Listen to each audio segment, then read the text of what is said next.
Hello बच्चों, आप सभी का स्वागत है हमारे YouTube channel smart mathematics classes में। तो बच्चों, आप सभी कैसे हैं? आशा है आप सभी ठीक होंगे। बच्चों, हमने अपनी पिछली क्लास में एक्सरसाइज 3.4 में प्रश्न 1 के अंतर्गत 4 प्रश्न जो दिए गए थे उनको प्रतिस्थापन विलोपन विधि से हल करना था। तो हमने चारों प्रश्नों को प्रतिस्थापन विलोपन विधि से अपनी पिछली क्लासों में हल कर लिया है, ठीक है ना। यदि आपने हमारी क्लास नहीं देखी तो वो सभी हमारी क्लास आप ज़रूर देखें। आपको हमारे चैनल पर प्ले लिस्ट मिल जाएगी। क्लास 10वीं चैप्टर 3 के नाम से प्ले लिस्ट बनाई हुई है, तो वहाँ पर जाकर आप सभी चैप्टर 3 के अंतर्गत जितनी भी हमारी एक्सरसाइज 1.3.1, 3.2, 3.33 और 3.4 अभी तक की जितने भी हमारी क्लास में प्लेलिस्ट में हमने डाल दी हैं, तो वहाँ पर जाकर आप देख सकते हैं। बच्चों, आज हम करते हैं प्रश्न 2। 3.4 में प्रश्न 2 करते हैं। एक हमें क्या दिया गया है बच्चों?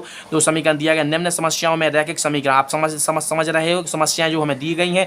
हमें क्या थ्योरिकल प्रश्न दिया गया है। थ्योरिकल प्रश्न एक समस्या होती है। क्या होती है? समस्या होती है। रैखिक का मतलब होता है एक की घात। हम क्या पढ़ रहे हैं? दो चर वाली रैखिक समीकरण पढ़ रहे हैं। जो हमारी पूरी एक्सरसाइज है ना 3.1, 3.2, 3.3, 4, 5 और 6 है, ठीक है ना। इसके अलावा 6 तक होती है, ठीक है ना। 6 तक है हमारी एक्सरसाइज। तो जितना भी दिया गया है दो चर वाला रैखिक समीकरण है, तो दो चर वाला रैखिक समीकरण बनेगा, ठीक है ना। रैखिक समीकरण के युग में बनाइए, ठीक है ना। हमें दो समीकरण बनाना होगा, रैखिक होंगे, दो चर होंगे।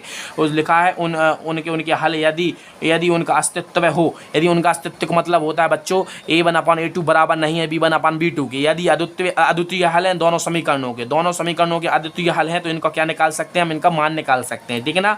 तो बच्चों क्या कर सकते हैं? इनका अस्तित्व होगा यदि अद्वितीय हल होगा। बच्चों, यदि कोई हल नहीं होगा तो इनका अस्तित्व में नहीं होगा। यदि अनंत अनेक हल आएंगे तो क्या होगी? एक्स और वाई के अनंत अनेक अस्तित्व होंगे, यानी कि एक्स और वाई के अनेक मान निकलेंगे, ठीक है ना। एक्स का मान जितना रखोगे वाई का मान उतना ही आएगा। जब इसको हम ग्राफ में दर्शाएंगे तो रेखा कैसी होती है? संपाती होती है अनंत अनेक हल में, ठीक है ना। समीकरणों की जब अनंत अनेक हल हो तो रेखा संपाती होती है। समांतर में क्या होता है? कोई हल नहीं होता है। समीकरणों के अद्वितीय हल में क्या होती है? रेखा एक दूसरे को प्रतिच्छेद करती है, ठीक है ना। तो हमने इन सभी के बारे में बात कर ली। अब हम ज़्यादा बात नहीं करते हैं। अब हम प्रश्न देखते हैं। हमें थ्योरिकल प्रश्न दिया गया, यदि हम अंश में एक जोड़ दिया जाए तो इस प्रकार का प्रश्न हमने 3.3 में किया था, ठीक है ना। जैसा कि आपको याद होगा, हमने 3.3 में इस प्रकार का प्रश्न किया था, बिल्कुल सेम टू सेम वैसा ही प्रश्न। उसको हमने प्रतिस्थापन से किया था, इसको कैसे करना है? विलोपन विधि से करना है, ठीक है ना बच्चों।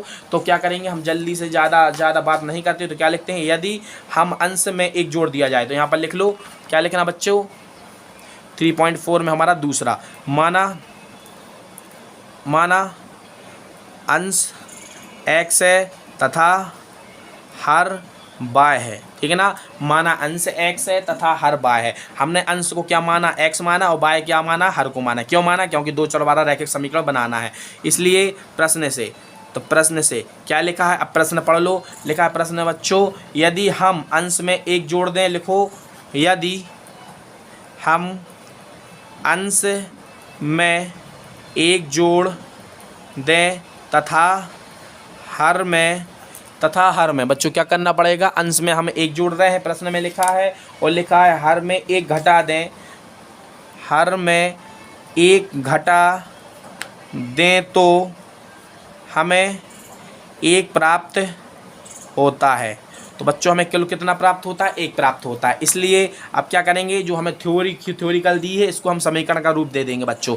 तो बच्चों देखो क्या लिखा है? अंश और हर। तो अंश और हर कहाँ पर होते हैं? जब हम इनको P अपन Q के रूप में लिखते हैं, ठीक है ना। अंश का मतलब ऊपर, और P बराबर अंश होता है, Q बराबर हर होता है। हमने P अपन Q के रूप में पढ़ाया है, आपको परिमेय संख्या पढ़ाएंगे, ठीक है ना। परिमेय संख्या ही भिन्न होती हैं। तो क्या होता है बच्चों? तो हमने x हमारा अंश है, अंश ऊपर रहता है, हर कहाँ रहता है? नीचे रहता है। तो अंश को हमने x माना तो ऊपर लिख दिया, हर नीचे रहता तो को बाय लिख लिया। क्या लिखा है? यदि हम अंश में एक जोड़ दें, तो एक जोड़ दो, लिखा है जोड़ दें तथा हर में एक घटा दें। इसमें एक घटाने पर हमें कुल कितना प्राप्त होता है? एक प्राप्त होता है। बस इसका क्या कर त्रिगुणा का, तो इसका गुणा इसमें करो तो x + 1 आ जाएगा। इसका गुणा यहाँ पर करोगे y - 1 आएगा। इसका एक तरफ लिया पक्षांतर कर दो x + 1। ये जो पक्षांतर करेंगे तो प्लस का माइनस का हो जाता है, माइनस का प्लस हो जाता है, इक्वल टू 0 आ जाएगा। 1 2 बच्चों देखो यहाँ पर कितना आएगा? सॉरी कटेगा नहीं, तो x - y + 2 इक्वल टू कितना? 0। इसको समीकरण 1 मान लो, ठीक है ना। तो समीकरण 1 हमारा आ गया है। इसी प्रकार से ठीक है ना। इसी प्रकार से करेंगे, इसी प्रकार से प्रश्न से। अब जैसा हमने किया है ना ऐसा ही करेंगे अब प्रश्न से। अब इसी प्रकार का जैसा इसको लिखा है ऐसा ही इसको लिखेंगे, ठीक है ना। आगे का पढ़ा के लिखो क्या लिखा है? लिखा है बच्चों, यदि हर में एक जोड़ दें, लिखा है कि तो भिन्न कितना हो जाता है? एक हो जाता है। एक घटा दें तो भिन्न एक हो जाता है। यदि हर में एक जोड़ दे तो कितना हो जाता है बच्चों? 1/2 हो जाता है। तो बच्चों लिखा है यदि हर में एक जोड़ दें तो प्राप्त संख्या 1/2 हो जाती है। ठीक है ना बच्चों, 1/2 ही हो जाती है ना, 1/2 हो जाती है। तो इसको हम समीकरण का रूप देंगे बच्चों, अंश है। देखो अंश और हर लिखो पहले, सबसे पहले क्या लिखा है इसमें, देखो इसी प्रकार से प्रश्न में, इसी प्रकार से प्रश्न से, तो प्रश्न से हमने लिखा है यदि हर में एक जोड़ दें, तो हर में एक बस जोड़ना है, अंश की कोई बात ही नहीं की, तो अंश से छेड़छानी नहीं करना है।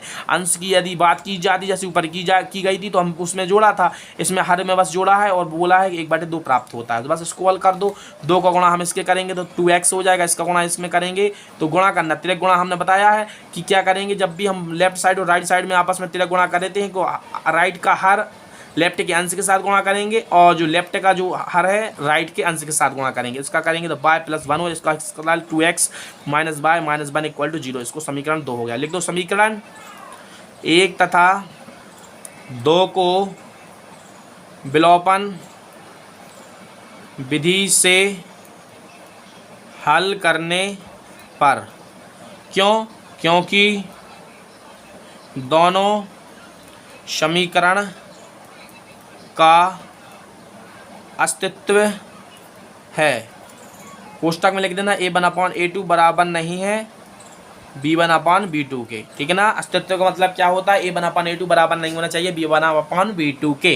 तो आप देख सकते हैं जो हमारा प्रश्न था थ्योरिकल प्रश्न था, हमने अपने थ्योरिकल प्रश्न को बच्चों किसका रूप दे दिया, समीकरण युग्म का रूप दे दिया और बता दिया इनका अस्तित्व है। अब क्या करेंगे, दोनों प्रश्नों को विलोपन विधि से हम इनको हल कर देंगे। ठीक है ना, सॉरी, दोनों समीकरणों को विलोपन विधि से हल कर देंगे। हाँ 2 मिनट। तो क्या करेंगे, समीकरण 1 तथा 2 से, तो समीकरण 1 क्या है, पहले यहाँ पर लिख लो x - y +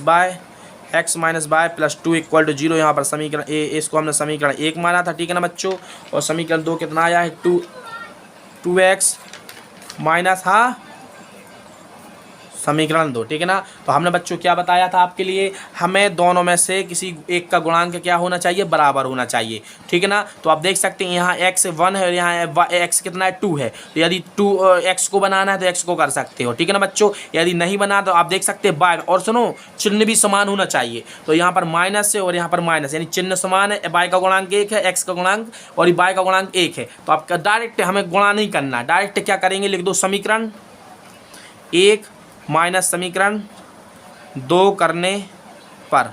तो कर लो हम, देखो यदि बराबर नहीं होते x, यदि x बराबर नहीं है तो हम x, अगर x में करना है तो x कर लो, अगर दोनों बराबर नहीं है तब हम गुणा करेंगे। यदि देखो इसमें x बराबर नहीं था लेकिन y के गुणांक तो बराबर है और चिन्ह भी बराबर है, तो हम डायरेक्ट घटा दें, क्यों गुणा करें। अगर करना चाहो तो समीकरण 1 में 1 से गुणा कर दो, समीकरण 2 में 1 से गुणा कर दो, वही आ जाएगा, क्या करेंगे। ठीक है ना, तो इसलिए हम डायरेक्ट घटा देंगे। तो क्या आएगा, x - y + 2 आ जाएगा। जरा इसको भी कोष्टक में लिख लो, लिखना है तो माइनस है, माइनस लगा, इसको भी कोष्टक में 2x - y - 1 = 0। दो राइट साइड में 0 तो 0 लेंगे। ठीक है ना, कोष्टक तोड़ेंगे, x - y + 2 जैसा है वैसा ही रहेगा, -2x माइनस माइनस प्लस होता है, y हो जाएगा माइनस और माइनस क्या होता है, +1 = 0 हो जाएगा। यहाँ हम देखो y से y क्या होगा, कैंसिल, क्या प्लस माइनस माइनस होता है, -2x और यहाँ आप x है तो कितना बचेगा, -x बच जाएगा। अब इसके बाद देखो प्लस और प्लस कितना होता है, प्लस होता है -3 = 0 हो जाएगा। अचर को हम क्या कर देंगे, पक्षांतर कर देंगे तो -3 आ जाएगा। x की वैल्यू कितनी आएगी बच्चों, 3 आएगी। ठीक है ना, तो x की वैल्यू कितनी आई, हमें 3 आई है। समीकरण लिख दो, समीकरण 1 में x बराबर 3 रखने पर, तो जब हम समीकरण 1 में x का मान 3 रख दे तो x की जगह पर डायरेक्ट मान भर रहे हैं तो y + 2 = 0 आएगा। तो यहाँ पर इसमें से इसको करेंगे तो -y + 5 = 0। अब इस अचर का हम क्या कर देंगे, पक्षांतर कर देंगे, प्लस का है तो माइनस का आएगा, तो y = कितना है, 5 आएगा। तो आप देख सकते हैं बच्चों x का मान 3 आया, y का मान कितना, 5 आया है। जो समीकरण जो हमने प्रश्न किया है 3.4 में प्रश्न दूसरा हमें दिया गया था, थ्योरिकल प्रश्न दिया गया था, बोला इसका अस्तित्व है तो इसको विलोपन विधि से हल करो। तो इसका अस्तित्व है, अस्तित्व का मतलब a1/a2 बराबर नहीं है b1/b2 के। यदि ऐसा अस्तित्व रहता है तो हम क्या करते हैं, इनको विलोपन विधि, प्रतिस्थापन, बज्रगुणन और ग्राफ विधि से हल कर सकते हैं। चारों विधि से एक ही आंसर आएगा। तो आप देख सकते हैं थ्योरिकल प्रश्न को सबसे पहले हमने समीकरण युग्म का रूप दिया, दोनों समीकरण युग्म को हमने विलोपन विधि से हल कर दिया। तो विलोपन विधि का मतलब होता है क्या, चर को विलोपित करना। तो आप देख सकते हैं यदि गुणांक समान होंगे दोनों के तब हम उस अगर यदि समान है तो इसमें हम कुछ गुणा करने की जरूरत नहीं होती। यदि समान नहीं रहते तो हमने आप सभी को बता दिया कि इनको समान बना लेते हैं। कैसे बनाते हैं? जो समीकरण एक में अगर x का पद हमें समान बनाना है तो x में जितना गुणांक होगा समीकरण एक में उसका गुणा करेंगे समीकरण दो में, और समीकरण दो में x का जितना गुणांक होगा उसमें करेंगे समीकरण एक में, दोनों साइड गुणा करने पर। जब दोनों साइड गुणा करोगे तो 3 और 4 बन जाएगा, उनको आपस में घटा देना तो आंसर x y के आ जाएंगे। ठीक है ना बच्चों? तो मिलते हैं अगली क्लास में, तब तक के लिए जय हिंद जय भारत।